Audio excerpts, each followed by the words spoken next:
Bill Streeter? Yep. Thanks for joining us here in the Four Hands Brewery. Thanks for having me. As they're brewing beer, the table travels. We'll go anywhere, and I feel guilty. They're working. We're having fun. Bill Streeter, hydraulic pictures, and your latest project is about this very subject we're talking about today, St. Louis Brews. Yep. Feels like we're on the cusp of a brewing kind of renaissance here in St. Louis, but not the first time something like that's happened, I guess. You've been looking at our history a little bit? Yeah, so the film's connecting the history of brewing in St. Louis, which is long and deep, with the modern craft brewing movement in St. Louis. And one thing I like to tell people is that somewhere in the 1870s, we peaked with the number of breweries in that century at about somewhere around 40 breweries. And this year, at the end of this year, with the breweries that are slated to open up in St. Louis, there will be 50 breweries operating in St. Louis, so the most ever. And that's, after a long period in the 20th century where we got down to 2 breweries at some point and then eventually got down to 1. Bookending that period where we just kind of, when you think beer in St. Louis, you automatically thought Anheuser-Busch. I love the part in your teaser reel for your upcoming project where they say, you used to walk into a bar and say, what do you got? And they'd say everything, and everything was all AB products. Yep. How have the changes at Anheuser-Busch had an impact on the craft brewing we see here today, do you think? I think, there was a lot of company loyalty in St. Louis to Anheuser-Busch because it was a much beloved company. They made one of people's favorite products. A lot of people worked at AB. The Busch family was very prominent in St. Louis and very out there, and with Gussie Busch and the Cardinals, all that, and the Cardinals and all that. So it was a much beloved company. I think when they got bought out, it sort of opened up the door for people to start tasting some other things. Craft brewing in St. Louis was sort of slow to start. And when Schlafly opened up, a lot of people thought those guys were crazy to open up a brewery in early 1990s or so. Yeah, somewhere in the mid 90s. Yeah. And a lot of people thought those guys were crazy for opening a brewery in Anheuser-Busch land,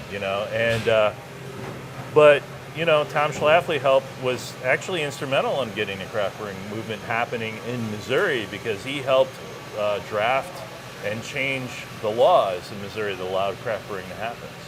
So you mentioned that St. Louis we're by no means the first town to have this renaissance. This is happening all over the country. Yeah. Are we a little behind the trend, and are we catching up? How would you rank us? That's a good. I think we're catching up, especially with the number of breweries that are opening, that have just opened within the last few years.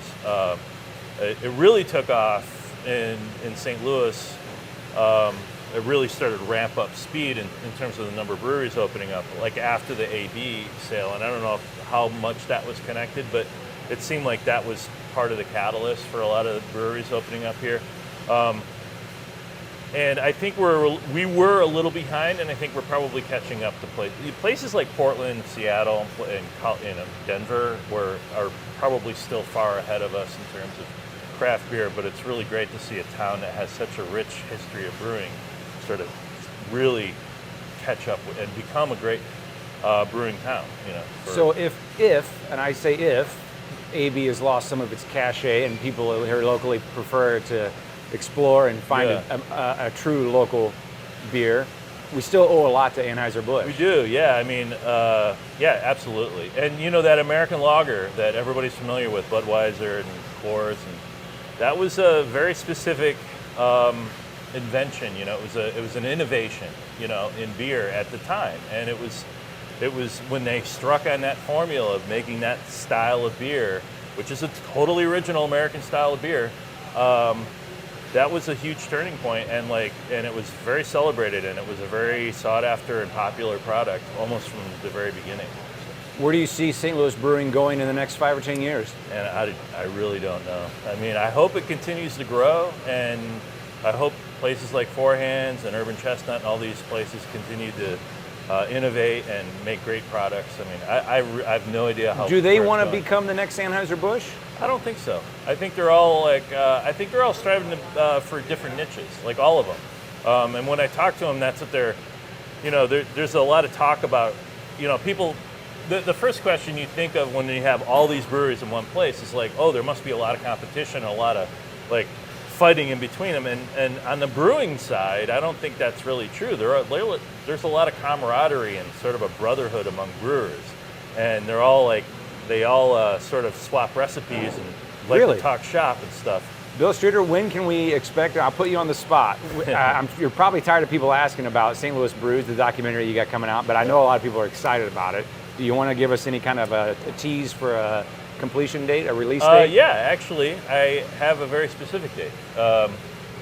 It's November 3rd. It'll premiere at the St. Louis International Film Festival, and I'm sure they'll have a specific time and date on their site, but it'll be at the St. Louis International Film Festival. Well, good luck to you. You're still in the process of completing the understand, and we're looking forward to seeing it. Thanks for your history today. And thanks for having me. We should share a beer. Why do we not have a beer right now? Yeah, we should.